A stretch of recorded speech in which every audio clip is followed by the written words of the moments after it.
Как оцените деятельность правительства и что делать с премьер-министром после выборов? Я отвечу конкретно. Кстати говоря, я ответил уже на этот вопрос прямо.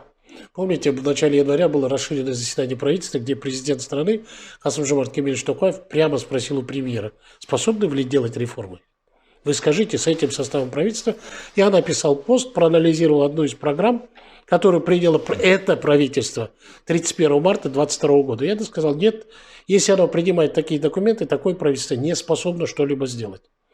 Причем программа была обеспечение продовольственной безопасности страны. Это то, что волнует сегодня каждого жителя.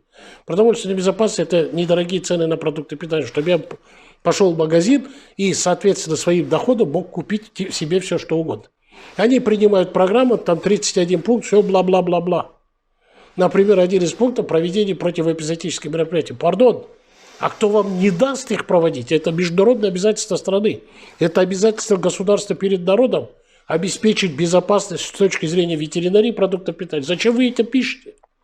И по этому документу было видно, что ни правительство, ни министры, ни другие чиновники, никто не собирался и не собирается заниматься ценами на продукты питания.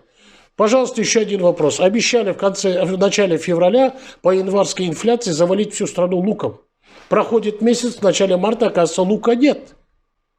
Это все приписки. За 2022 год мы произвели больше 1 миллиона тонн, по статистике, лука. Стране нужно 360 тысяч. Где этот лук? Лука нет, не было. Это все приписки.